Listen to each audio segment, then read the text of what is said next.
อบน้อมต่อพระรัตนตรัยแก้วเจ้าสามประการ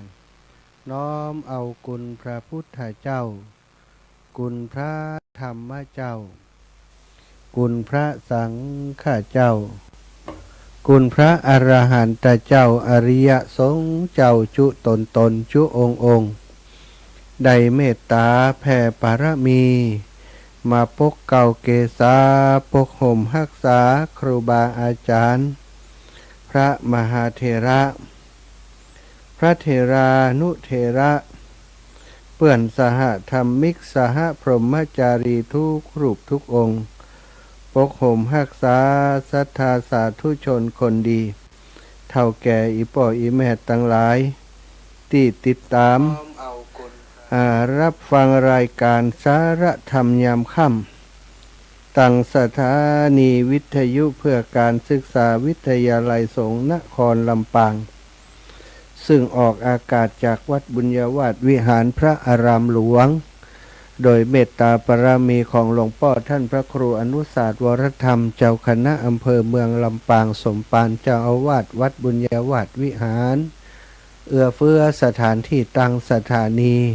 ทีมบริหารสถานีประกอบไปด้วยท่านดร.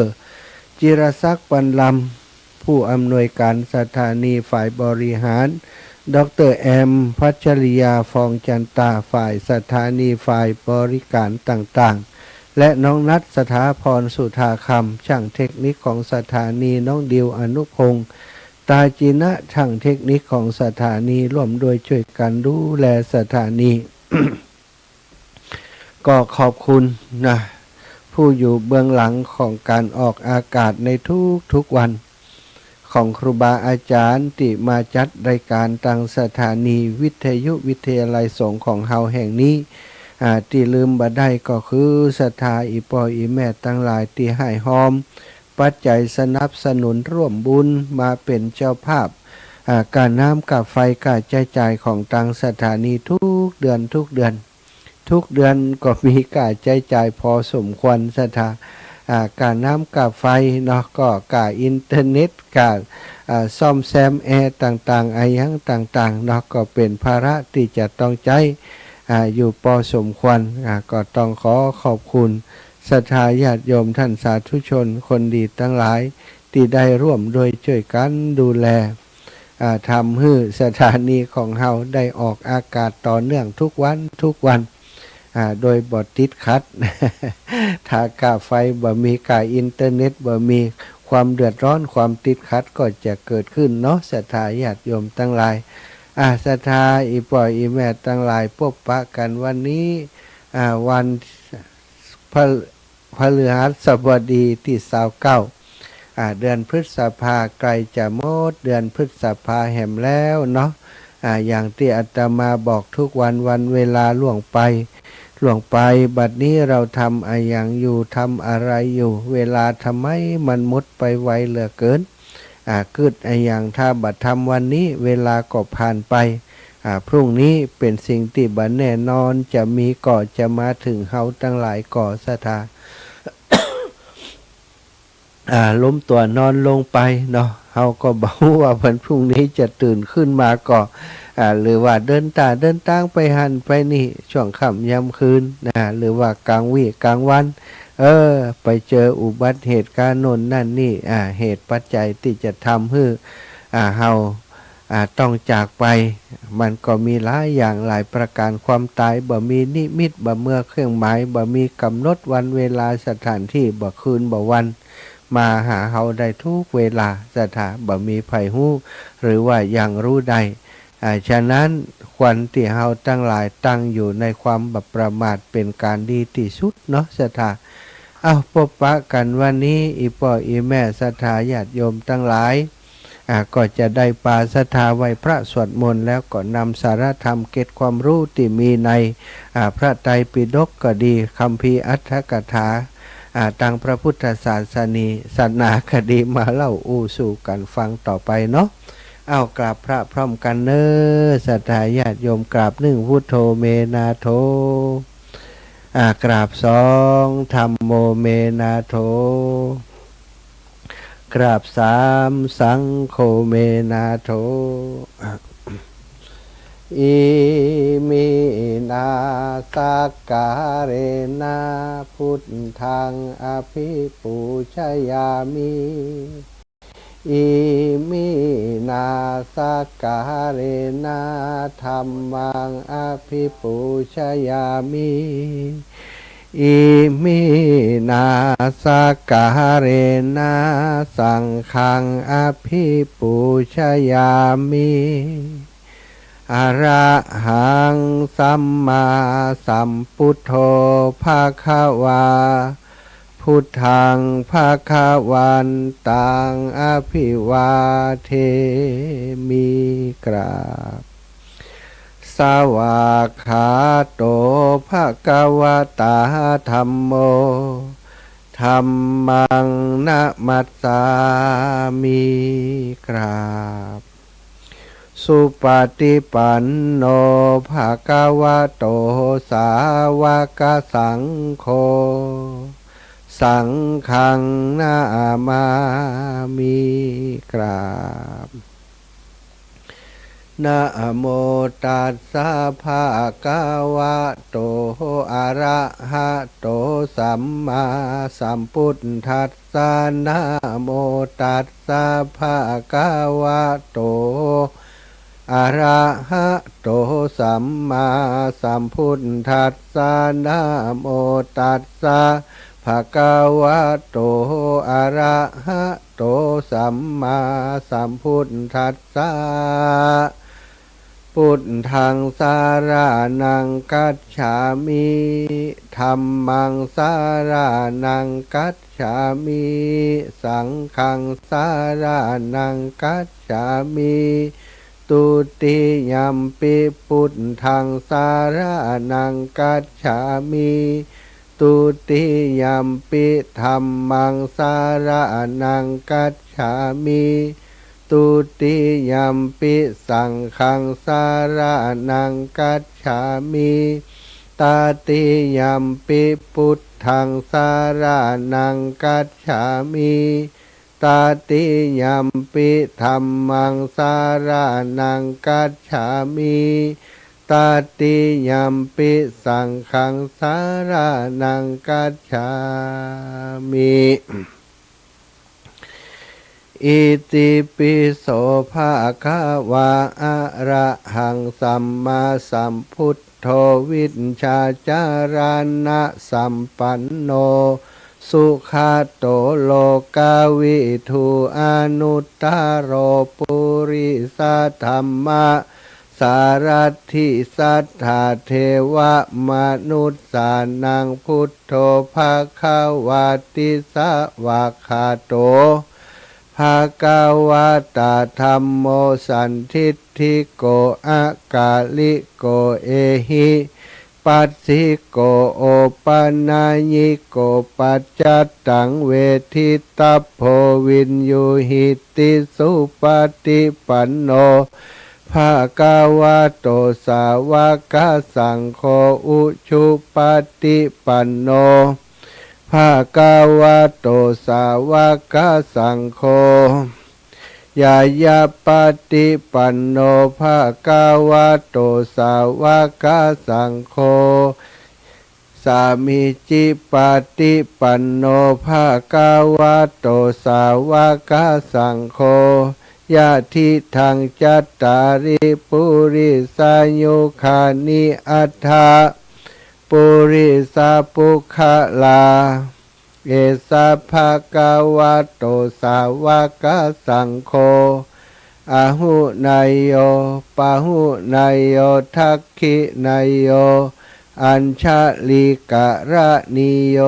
อนุตตรังปุญญเขตังโลกัสสาติกราบพระพร้อมกันเนอศรัทธาญาติโยมกราบหนึ่งพุทธังวรันตังศิรสานะมามิกราบสองธัมมังวรันตังศิรสานะมามิกราบสามสังฆังวรันตังศิรสานะมามิ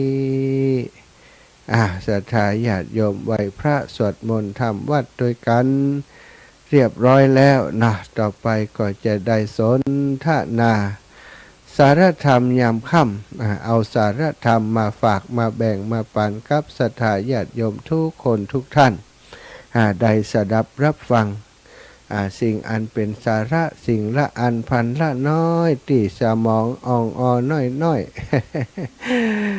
ของอาตมาจะพึงไปค้นหาไปเสาะมามาจามาเล่าให้ศรัทธาฟังเกิดประโยชน์นะเกิดความศรัทธาเลื่อมใสในพระพุทธศาสนามากยิ่งขึ้นนะมีอยู่แล้วก็ขอให้มันมากยิ่งขึ้นเพิ่มพูนทวีขึ้นวันนี้ก็จะอุจากันถึงเรื่องราวของพระพุทธเจ้ามีคาถา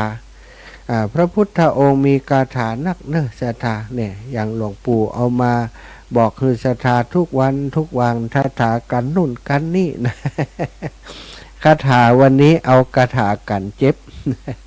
เอาคาถากันเจ็บมาฝากมาแบ่งปันศรัทธาญาติโยมฟังเรื่องราวก่อนกันแล้วกันสมัยเมื่อพระพุทธเจ้าประทับอยู่ที่ยอดเขาคิชกูฏหรือว่ามียอดเขาเหมือนหัวแรงนะคิชกูฏคิชะเนี่ยคิชกูฏแปลว่ายอดเขาหรือภูเขานี่มีหัวมีลักษณะของภูเขาเหมือนกับหัวแรงใกล้กรุงราชคฤห์นครหลวงแห่งมคธรัฐวันหนึ่งพระองค์ก็เสด็จไปบิณฑบาตขณะเสด็จพระพุทธดำเนินอยู่ตอนล่างของภูเขาแห่งนั้นพระเทวทัตซึ่งได้แอบอยู่บนซอกเขาบนซอกเขาบนดอยพุ่นนะถามว่าพระพุทธเจ้าทรงทราบก่อนที่ว่าพระเทวทัตนั้นทรงแอบปองร้ายพระองค์แล้วก็แอบบนอยู่บนภูเขาถ้าอุตำลักพระพุทธองค์มีตาทิพย์ศรัทธามีตาทิพย์มีหูทิพย์มีอภิญญาพระองค์ก็ทรงทราบอยู่แต่โดยวิบากกรรมอย่างหนึ่งที่พระองค์เคยทำแล้วก็จะต้องมารับกรรมอย่างนี้ก็เลยว่าบ่เป็นยังปล่อยให้เขาทำแต่ว่าโดยพุทธาภินิหารโดยปุญญาปารมีที่พระองค์สั่งสมมาบ่หินก้อนใหญ่ๆที่พระเทวทัตพลักคือกริ่งลงมาตกลงมาเพื่อจะหือทับพระพุทธองค์หือแหลกลานหินก้อนใหญ่นั้นกับกริ่งลงมากระทบกับแง่หินสองก้อนติดอยู่ในแง่หินนั้นบ่ถึงกับพระพุทธองค์บ่ถึงกับมาถึงพระพุทธองค์แต่ว่าสะเก็ดหินติดแตกจากแรงกระทบของก้อนหินขนาดใหญ่ที่มากระทบนั้นก็กระเด็นไปต้องพระบาทพระชงเพียงให้เกิดอาการห่อพระโลหิตบ้านเฮาก็ว่าจำเลือดจำหนองศรัทธาจำเลือดจำหนองห่อพระโลหิตเกิดเวทนากล้าแต่ก็เจ็บนะเกิดเวทนานี่เจ็บปวดเวทนากล้าพวกภิกษุทั้งหลายได้หันอย่างนั้นก่อนนำพระพุทธองค์เสด็จไปยังสวนมะม่วงของชีวกโกมารพัฒน์แพทย์หลวงผู้มีชื่อเสียงในเวลานั้นคุณหมอชีวกโกมารพัฒน์ได้ถวายยาพอกตีจุดตีห่อพระโลหิตถวายยาพอกอย่างแรงตรงตีห่อพระโลหิตได้กราบทูลพอกแล้วก็ได้กราบทูลลากลับเข้าไปเยี่ยมไข้ในเมืองคุณหมอเปิดคลินิกอยู่ในเมืองตัว รักษาคนที่อยู่ในเมืองตัวศรัทธาญาติโยมก็ได้เดินทางเข้าไปในเมือง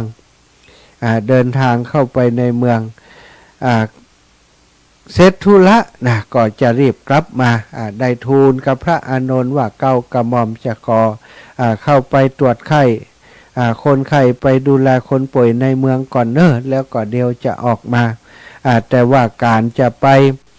แล้วก็หีบกลับมา อย่างที่ตั้งใจไว้นั้นก็เป็นเรื่องที่ยากอยู่สถาญาติโยมหมอจะไปหาคนไข้ไปตรวจคนไข้ไปดูแลคนไข้แป๊บเดียวกลับคงเป็นไปบ่ได้คุณหมอชีวกก็เช่นเดียวกันเมื่อไปหาคนไข้แล้วเนาะก็ต้องไปดูแลเปิ่นโอ้กว่าจะได้ออกมาก็หีบออกมาอยู่แต่ว่าออกจากเมืองมาบัดตันเวลาชักกรรมสถาประตูเมืองปิดเหี่ยก่อนเมื่อประตูเมืองปิดหมอชีวกก็บ่สามารถออกจากในเมืองมาได้ก็เป็นห่วงน่าคิดเสียใจว่าได้พอกยาอย่างแรงที่พระบาทของพระพุทธเจ้าทิ้งไว้เหมือน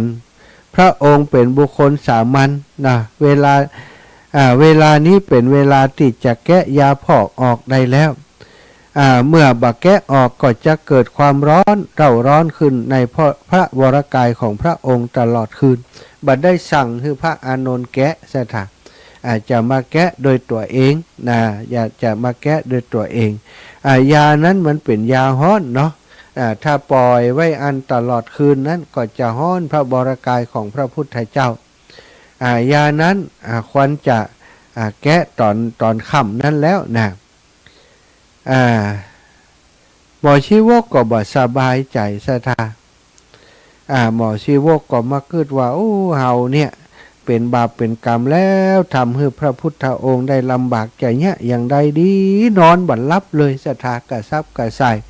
เฝ้ารออยู่ที่ประตูรอประตูเปิดตอนเจ้าในคณะเดียวกันในคณะนั้นเมื่อหมอชีวกคิดอย่างนั้นพระพุทธเจ้าพระพุทธองค์ก็ทรงรู้ความคิดของหมอชีวกเสถะก็เลยได้ตรัสสั่งให้พระอานนท์อานนท์เธอจงมานี่ก่อนแกะยาพอกออกแล้วตรงกับเวลาที่หมอชีวกคิดอยู่นั่นแหละเสถะแผลช้ำเลือดช้ำหนองที่พระบาทที่พระพุทธองค์ได้ประสบเหตุมาก็หายเรียบร้อยดังปิดทิ้งบ่มีอย่างเกิดขึ้นว่าสถาปัตยาปหมอนี่สุดยอดนะ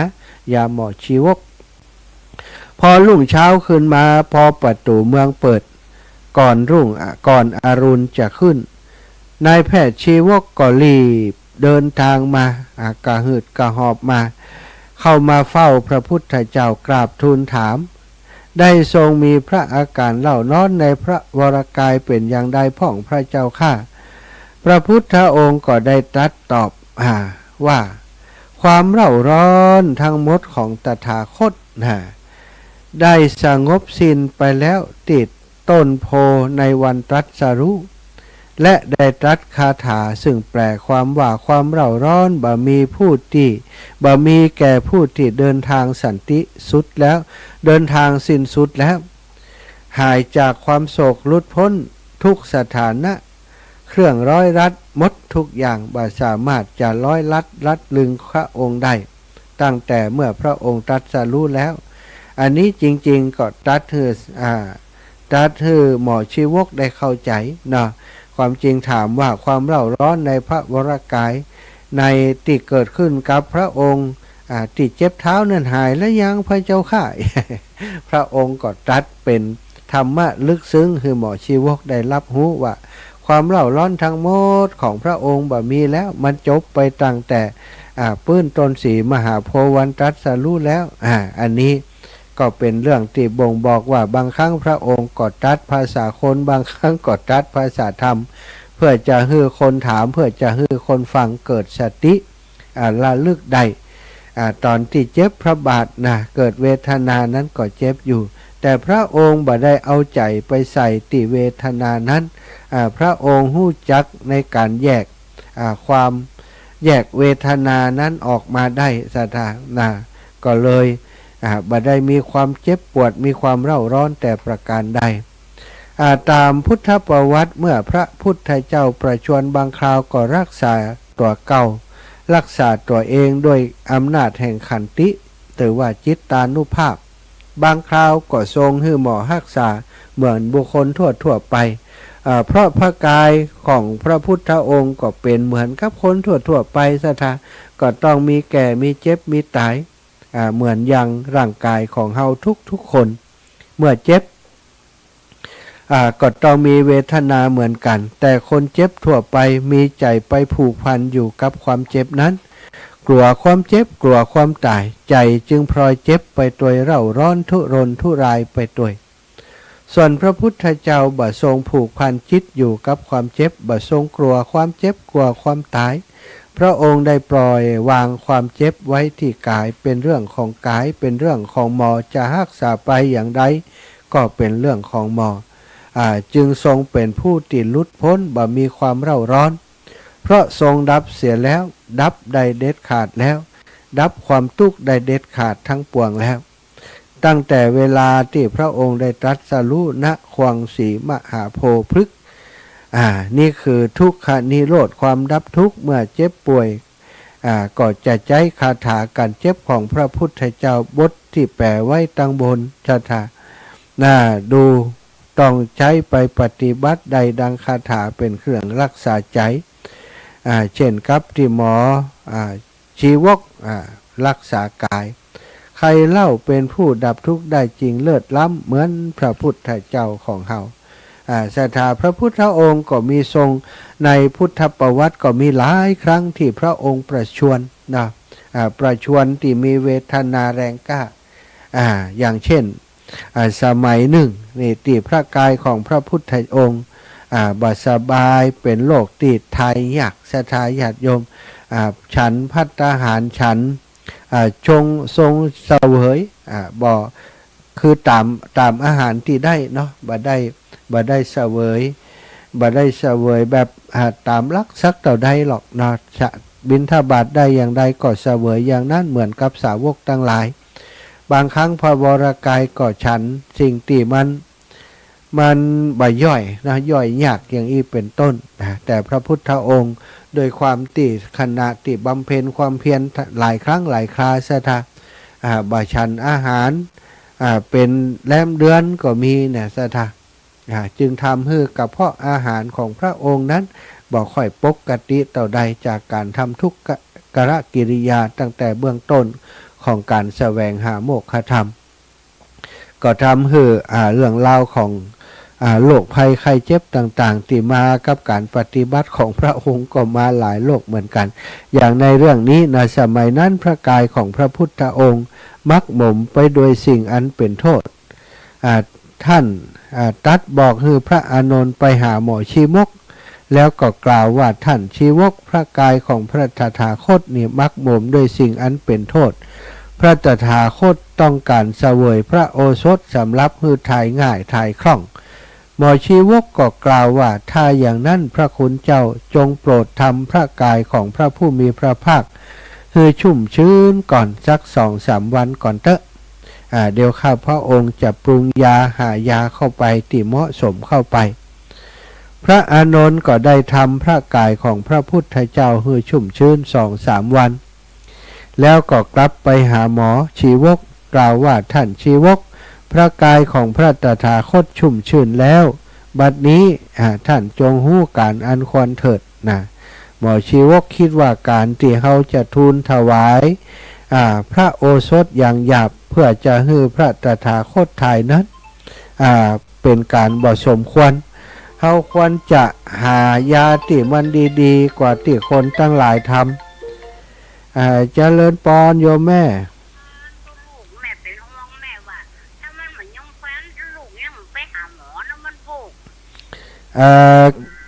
วันผูกก็ถ้าจะให้ไปเขาประคบแหมกำไอแม่ตีแขนเนาะประคบตอนนี้หนวดมาได้แม่ต้องไปประคบอย่างเดียวประคบพระเจ้าแม่กับหัวลูกเป็นไข้นักไข้นิ่มเป็นอย่างแม่ไข้นี้ดีขึ้นละตอนนี้บ่ไอละแม่ไอแต่วาดวันนี้บ่ไอละเจ้าเป็นนักจะไปเมืองนั่นไปโคเจ้าได้สาธุแม่นี้เราไปประคบกันนี้แล้วแม่เจ้าการเจ็บมันทรมานมากแล้วหันใจเจ้าแม่สาธุสาธุครับเป็นอย่างนี้แม่สาธุโยมแม่จากเมืองเงาเนาะเป็นห่วงอาการศรัทธาญาติโยมก็ได้ถวายนะหมอยาของหมอชีวกนะท่านได้ ท่านได้อบการบัว3 ก้านโดยยาต่างๆแล้วก็ทูลถวายแล้วก็ได้อบการบัวจากนั้นเข้าเฝ้าทูลถวายการบัวพร้อมกับแนะนำว่าขอพระผู้มีพระภาคเจ้าจงทรงสูตรการบัวการที่1นี้ซึ่งจะทำให้พระองค์ทายได้ถึง10 ครั้งแล้วก็จงสูตรการบัวการที่2จะทำให้พระองค์ทายแห่ม10 ครั้งย้ำเปิดแต่เนอแม่ย้ำเปิดสายแต่เนอหันคนเปิ่นโทรมา1 สายแล้วก็จะลู่โทรกันแล้ว ฟังเตือจะให้ทาย10 ครั้งนะจงสูตรการบัวการที่3จะทำให้พระองค์ทายอีก10 ครั้งโดยวิธีนี้จะทำให้ทายถึง30 ครั้งอีแม่เสียงตั้งพุ่นดับก็ว่าจะโทรมาอย่างอื่นอย่างเจ้าตอนนี้ยังเปิดสายคำเตือนกระบอกก็ได้ยินเขาโทรเนี่ยนั่นน่ะโตเปิ่นบ่ได้ฟังวิทยุยายแต่อย่าตะกี้นะเปิ่นโทรมาเปิ่นบ่ฮู้คนที่ฮู้ฟังโทรจะเนาะจ้าสาธุเจ้าแม่ถ้าคนหล่ำโทรมาคนแหมคนก็จะโทรเนี่ยคือนี่แห่โทรแล้ว ขอบคุณที่เป็นกำลังใจโทรมาแต่ว่าคือเปิ่นบอกก่อนเนาะโทรได้แล้วเนอะจะรับสายแล้วค่อยโทรถ้าบอกกับฝั่งโทรจ้ะคนแรกที่โทรมาตะกี้นั้นเปิ่นโทรมาถามอาการไข้เปิ่นบ่ได้ฟังวิทยุสถาที่บ้านเปิ่นบ่ได้ถ่ายทอดไปเนาะแล้วก็ถวายโอสถแล้วก็ถวายบังคมทำปัจเจกศีลกลับออกไปถึงซุ้มประตูแล้วก็เกิดความดำริความคิดว่าเฮาถวายโอสถเพื่อจะให้ทาย30 ครั้งเพราะพระวรกายของพระองค์มักบ่มโดยโทษมากยานั้นจะทำให้ทายได้29 ครั้งแต่หลังจากทรงสงพระวรกายแล้วจะทายอีกครั้งหนึ่งเป็นอันครบ30 ครั้งพอดีพระพุทธเจ้าทรงทราบความคิดของหมอชีวกแล้วตรัสให้พระอานนท์เตรียมน้ำร้อนไว้บากี่ชั่วโมงต่อมาหมอชีวกเข้าเฝ้าทูลถามว่าทรงทายแล้วหรือตรัสตอบว่าครบแล้วและได้หู้ความคิดของหมอชีวกโดยหมอชีวกก็กราบทูลแนะนำว่าพระองค์ยังบ่ควรเสวยพระกายาหารที่ปรุงโดยน้ำต้มพักต่างๆจนกว่าจะมีพระวรกายเป็นปกติจากนั้นบ่นานนักพระวรกายของพระพุทธองค์ก็หายเป็นปกติสถานในเรื่องนี้พระอัฏฐกถาจารย์ได้กล่าวว่าหมอชีวกคือพระพุทธเจ้าสูดดมดอกบัว3 กำกำ1บำบัดโทษอย่างหยาบนะก็คือสิ่งที่ทำให้ทายของหยาบของนักออกกำ1บำบัดโลกอย่างกลางบำบัดโทษอย่างกลางกำ1บำบัดโทษอย่างโลกอย่างละเอียด3 อย่างเมื่อพระวรกายหายปกติแล้วพระมหาโมคคัลลานะก็ได้นำบิณฑบาตเป็นข้าวสุกจากข้าวสาลีหอมหลาดโดยน้ำนมสดจากเรือนของบุตรเศรษฐีชื่อว่าโสนะโสนะนี้ต่อมาก็คือพระโสนะโกลิวิสะสถามีการอบบาตรด้วยของหอมซึ่งเทวดาแทรกโอชาลงไปในบิณฑบาตทีละคำตัวเทวดาแทรกโอชาลดลงในอาหารที่ยังอยู่ในภาชนะ2 ครั้งคือบิณฑบาตที่นางสุชาดาถวายคราวตรัสรู้1และบิณฑบาตที่นายจุนทะกัมมารบุตรถวายคราวปรินิพพาน1พระโมคคัลลานะนำบิณฑบาตส่งกลิ่นหอมมาพระเจ้าพิมพิสารได้กลิ่นบิณฑบาตจนอยากเสวยพระพุทธเจ้าทรงทราบความคิดของพระราชาแล้วตรัสให้ถวายอาหารนั้นหน่อยหนึ่งซึ่งเทวดายังบ่ได้แทรกโอชาลงไปพระราชาตรัสถามว่าเป็นอาหารจากอุตรกุรุทวีปหรือพระพุทธเจ้าตรัสบอกว่าเป็นบิณฑบาตที่นำมาจากบ้านของโสนะผู้เป็นลูกเศรษฐีผู้ละเอียดอ่อนผู้มีขนขึ้นที่ฝ่ามือปอดท่อ ฝ่ามือยังมีขนขึ้นเนาะละเอียดอ่อนมากทำให้พระราชาเสด็จไปทอดพระเนตรต่อมาโสนะและกุลบุตร80,000 คนดูลูกเศรษฐีมีบริวาร80,000นะสถาออกบวชพระพุทธเจ้าตรัสให้แบ่งอาหารให้พระราชาก็เพื่อประโยชน์ในเรื่องนี้นั่นสถาเนาะก็เป็นเรื่องของปมชีวกกับพระพุทธเจ้าพระพุทธองค์ก็มีโรคที่คุณหมอปมชีวกเข้าไปทำการรักษาอยู่หลายครั้งบ่แปลกใจว่าจนถึงทุกวันนี้เนาะวิชาการทางการแพทย์ต่างๆโดยเฉพาะแพทย์แผนไทยแพทย์ที่ประคบก็ดีแพทย์ที่นวดก็ดีแพทย์ที่ปรุงยาแผนไทยก็ดีถือปมชีวกหรือว่าหมอชีวกกรมารพัฒน์นี้เป็นพ่อครูใหญ่เป็นพ่อครูใหญ่ที่ต้องทำการคารวะปูจาขึ้นขันก็ต้องมีรูปปมชีวกวัดวาอารามต่างๆสถานก็มักจะมีรูปคุณหมอหรือว่าปมชีวกนี้อยู่ทุกที่ทุกแห่งไปหมดในวัดต่างๆก็แต่ละวัดที่ทำเกี่ยวกับเรื่อง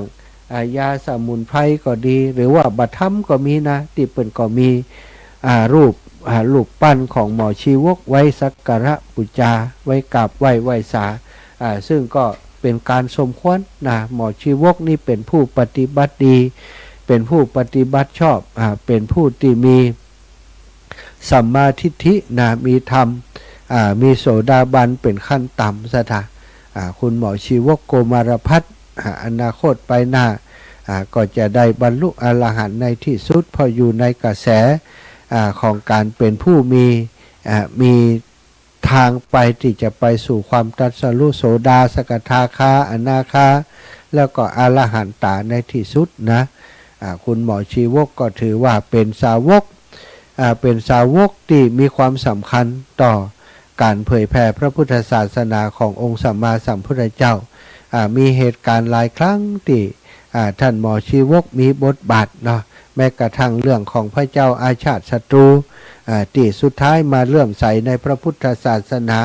ก็เพราะปหมอชีวกนี้ได้แนะนำเข้ามาพบกับพระพุทธเจ้า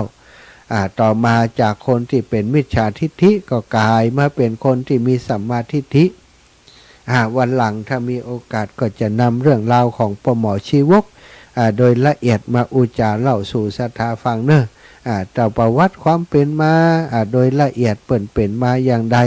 ตั้งแต่อดีตชาติมาถึงปัจจุบันชาติที่เปิ้นได้มาพบพระพุทธเจ้าเนาะได้ไปห่ำเฮียนอย่างใดที่ไหนแน่จะมาเล่าคือฟังเนาะเป็นเรื่องที่สนุกสนานม่วนน่าติดตามเนอะศรัทธาเอาละเนาะก็ขอประชาสัมพันธ์การงานนะอ่านชื่อเสียงเรียงนามของศรัทธาญาติโยมที่ให้หอมร่วมบุญร่วมกุศลในการหล่อเตียนในคราวครั้งนี้คือศรัทธาญาติโยมทั้งหลายได้รับทราบอีกทีเนาะก็มีศรัทธาแม่สุกแก้วศิลาพรสอนศรีนุสรศิลาพรศรีเตี้ยร่วมบุญมา6 แผ่น6 แผ่นก็100 แผ่นละสาวเนาะแม่บัวเย็นจันทบแม่บัวเย็นจันทบนี่หอมกับลูกกับหลานเปิ่นเนอะลองหอมร่วมกันมาแม่บัวเย็นท่านผอ.นิคมแล้วก็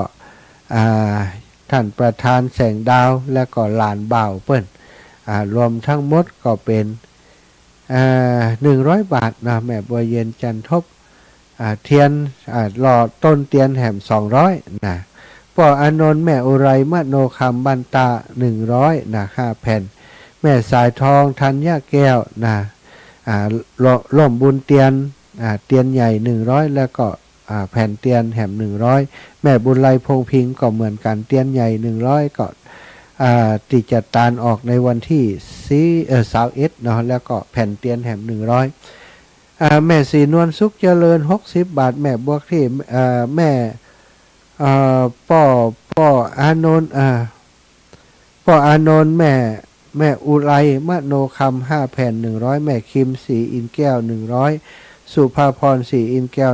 100แม่ครูสุภาครูบรรจบและครอบครัวพี่น้องบ้านฟ่อนโซล่าเซลล์500แล้วก็อัน อ่าแล้วก็แผ่นเตียนแหม100เนาะ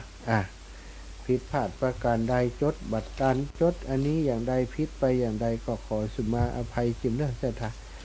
ได้ตะกี้มาเพิ่มเติมแหมไผ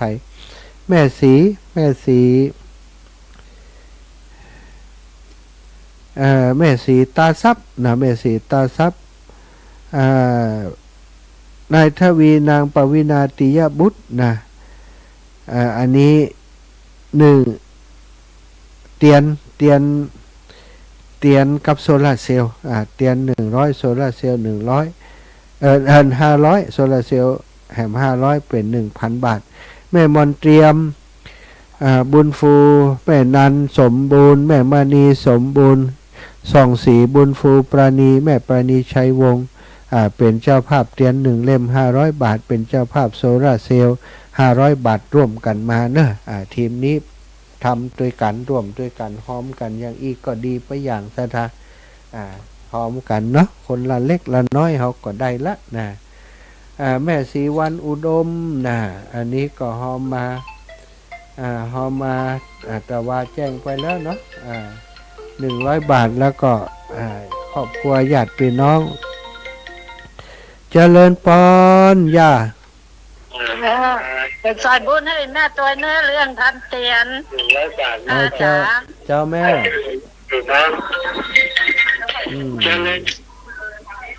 โยมแม่จะหอมเต่าได้เตียนตามใจอันท่านอาจารย์ว่าจะแยกอย่างใดก็ตามใจเตอเจ้าได้กะเจ้าเจ้า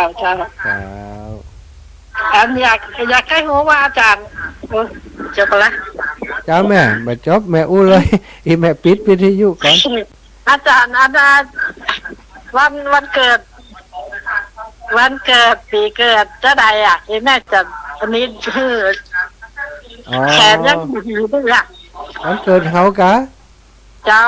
เขาเกิดวันที่5 พฤศจิกาวันอังคารแม่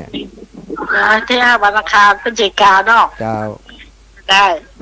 ปีเกิด2506อันนี้63เนาะ63จะปูจะเตียนหื้อกะสนใจมียังมีห้ามยังอย่าบอกสาธุวันที่5 พฤศจิกาวันอังคารเจ้าโยมแม่ได้มีเวลาไปปุ่นจะชดไปหาแม่เอาเป็นยังมีงานตอนนี้งานหลายอยู่เจ้าเยอะพี่เตอร์จ้าเจ้าแม่แล้วก็เอ็นดูที่ปวดแขนยังมาหายยังมาหายแม่มันใช่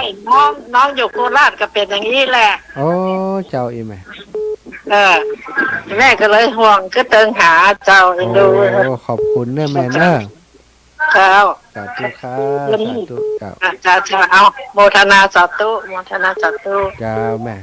ได้สารเนอะเจ้าโยมแม่เจริญปอนแม่มะนีแม่นีสมบูรณ์เจ้าแม่ไหนที่วาเดี๋ยวไรทวีแต่ขี้เขียนเป็นทวีนะที่วากะเจ้าไรที่วาโอ้ทวีแต่ขี้เป็นทวีไปไหนแม่หันบอกทวีเจ้าฮะที่วาเนี่ยได้บุญอ่ะเปลี่ยนสาธุเจ้าแม่สาธุนายที่วาเป็นนายทวีที่วากับทวีก็ใกล้กันนะเนาะไปบอกจื่อเปิ่นพิษแหมเมาะศรัทธาอันนี้แต่เจ้านะแม่บัวเย็นจันทบได้แต่เจ้าแล้วถวายเตียน200อันนี้กาแผ่นเตียนครบละแม่คำน้อยคำอินบุตรเกิดแม่คำน้อยคำอินบุตรภาวินีคำอินบุตรพานุวัตรคำอินบุตรทวันรัตสะออนดำพันธิวาสะออนรำอรดานันสะออนรำรวมทั้งหมดก็6 คนนะก็เป็น120แม่เกียงคำสิริวงศ์บ้านสีหมดเก่าก็ห่วมบุญมาตะกี้แม่ย่าศรีวันอุดมบ้านดอนไฟ100 บาทก็ปอสอนแม่ตัวเป็งเรือนบันไร่เชียงแสนเจียงไฮหอมหล่อเตียนมาแหมคนละ100 บาทเน้ออนุโมทนาบุญ ขอบคุณกับศรัทธาญาติโยมท่านสาธุชนทุกคนทุกท่านที่ได้ร่วมโดยช่วยกันหอมบุญกันมาเนาะในการหล่อเทียนครั้งนี้ก็จะนิมนต์ครูบาอาจารย์พระสงฆ์องค์สังฆเจ้าไปกันหลายเนอะแต่เจ้าโยมแม่สีวันบ้านกังตงแหมโลนี่นะหอมหล่อเทียนนี่เจ้าโยมแม่นมัสการเจ้าพระอาจารย์เจ้าเจ้ายังมาหายดีจ้ะเจ้ายังบ่หายดีแต่แม่รักษาสุขภาพวิธีนะพระอาจารย์เด้อเจ้าขอบคุณอีแม่ก็เหมือนกันเดี๋ยวถ้าพระอาจารย์มาบิณฑบาต4 โมงเช้าหรอกยังแม่จะฝากให้หอมเทียนนะเจ้าจะฝากพี่สาวไปเจ้าแต่เจ้าป้าอันไผป้าอีปีจ้าเปิ้นก็อันนี้นะอีแม่โทรหาเปิ้นกะพี่สาวเจ้าพี่สาวแต่เจ้าเปิ้นก็หอมแล้วนะเจ้าบอกเขาเปิ้นอยากพี่สาวโทรหาแน่ว่าพระอาจารย์มาบิณฑบาตท่านแม่นะคะ แม่ก็เลยบอกแม่บอกพี่สาวว่าหอมจีมไปบ้านให้จีมนี่นะเจ้าแม่เจ้าขอบคุณอีแม่นะเจ้ารักษาสุขภาพดีๆด้วยพระอาจารย์นะสาธุเจ้าแม่เจ้าสาธุลมใจของคนแก่ไปเมื่ออยู่เป็นเพื่อนกันอู้กันไปเมื่อเนาะเจ้าอีแม่ก็เหมือนกันอยู่ด้วยกันไปเมื่อ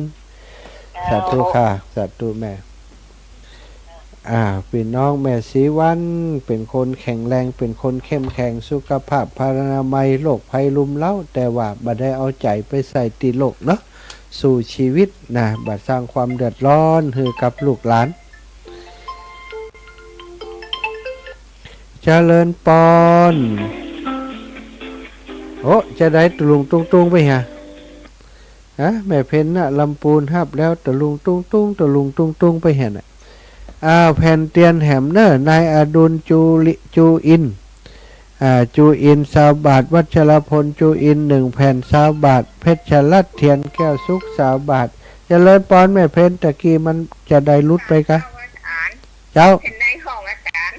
เจ็บแขนยังหายแต่แม่ยังมาหายแต่ก็เจ้าหายแม่ถ้าจะเหมือนอยู่พอถามมันแล้วนี่มันชามันนี่อยู่กล้ามเนื้อก็สีจะนี่ไปร่างจะเปลี่ยนกล้ามเนื้ออ่อนแรงไปด้วยพวกมันหลายรู้เขาฉีดยาโควิดก็หาน่ามีส่วนกันนะมันหู้นะดูเขาดูนี่เขาเ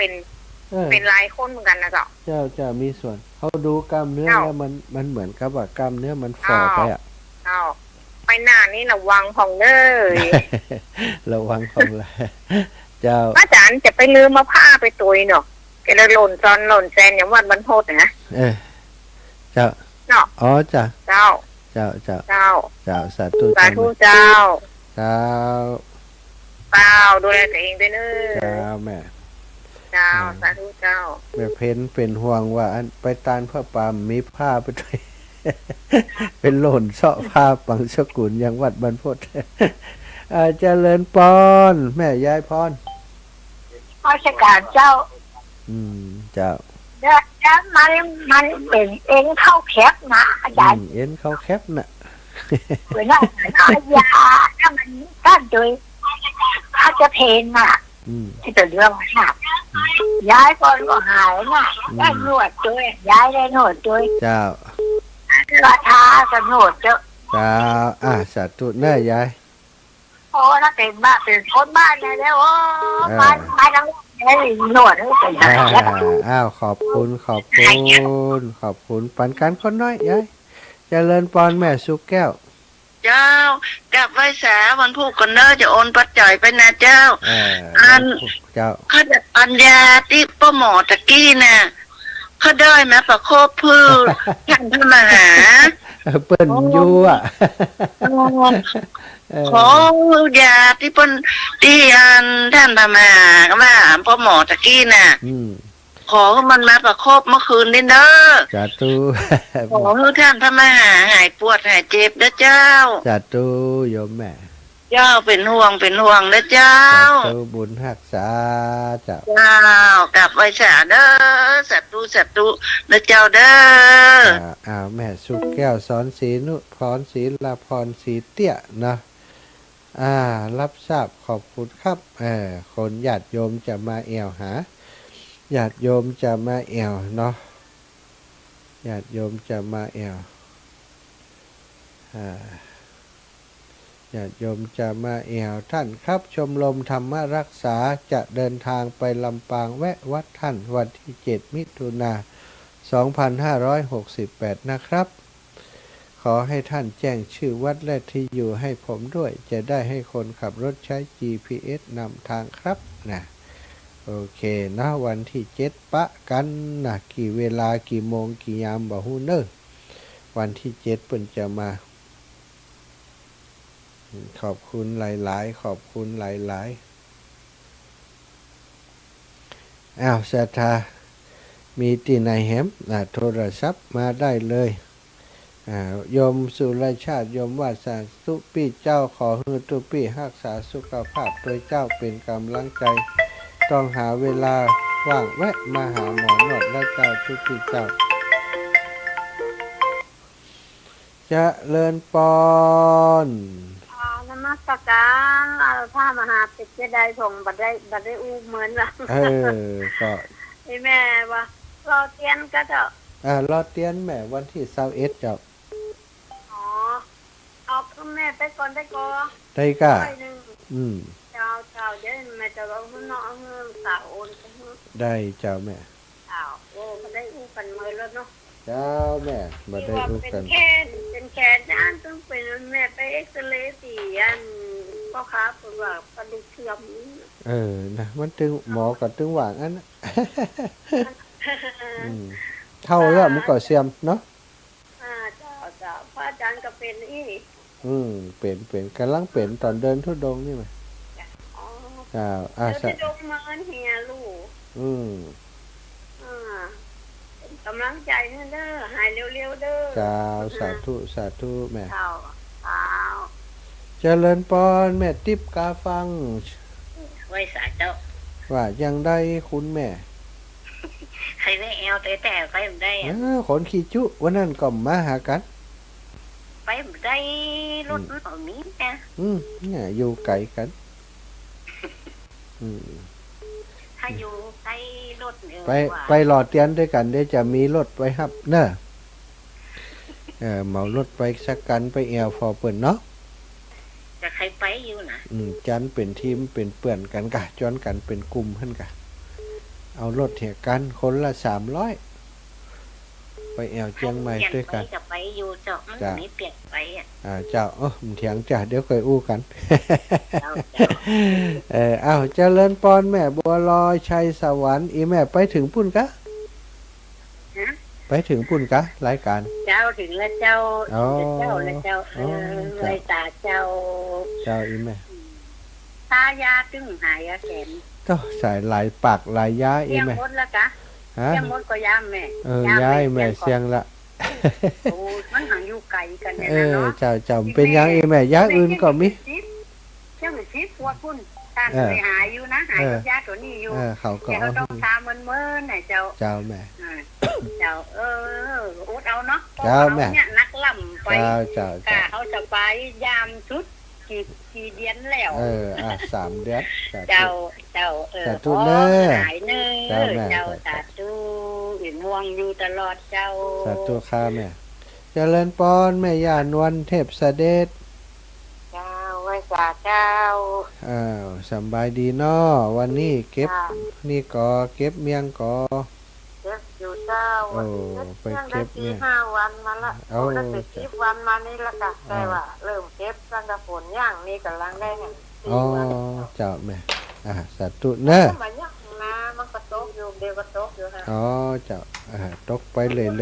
น้ำพุตกก่อนตกอยู่แม่เดี๋ยวตกเดี๋ยวยุดเดี๋ยวตกเดี๋ยวยุดเจ้ามันถั่วพดเนาะสาธุเจ้าสาธุค่ะแฮมฟังเล่าเรื่องหมอซีโวกก็ม่วนนะแม่เคยฟังเพิ่นเล่าตั้งแต่เกิดออกมาแล้วนะเจ้าลูกคนนี้ว่าถ้าสิงทั้งก็มีเหรอเจ้าครับคุยไอ้แม่สาธุนะแม่เนอะเวลาจะหมดได้รับสายแฮมสายนึงเจ้าเจริญพรนี่จากไหนเจ้า บไม่สาเจ้าพระอาจารย์ เจ้าอ๋อจ้าแม่เทียนแก้วหนองยังเจ้า โอ้ โยมแม่จะหอมหล่อเทียนแต่เจ้าพระอาจารย์ ได้กะ 100แล้วเจ้าของโยมแม่แล้วก็มีแก้วยาความบุกหลานถ้าการแม่จันตันบนบ้านฤดูมันแบบบอกแม่จันตันบนบ้านฤดูแล้วสกุลจันบนด้วยกันพระอาจารย์เบิกบอกคือโยมแม่หอมคือคน100เด้อเจ้า เจ้าแม่ พระอาจารย์บอกไปเห็นเลยไปลงจันทร์บนเดี๋ยวแม่จะหอม จั ร น อ ตัน เทียน บน เจ้า 100 คนละร้อย เจ้า เจ้าวันพรุ่งจะแม่จะโอนตังค์ไปให้เลยเจ้า สาธุเจ้าแม่ เจ้ากลับไปสาเจ้าพระอาจารย์หายไม่โวยนะเจ้า สาธุแม่ ไปเอาสถานหลักเราสาธุ อ้าวสาธาญาติโยมเวลาหมดเวลาขออนุญาตนำรายการจากลาไปโดยเวลาเพียงเท่านี้เนอะจัตตารโอธรรมาวัฏันติ อายุวันโนสุขังพระลัง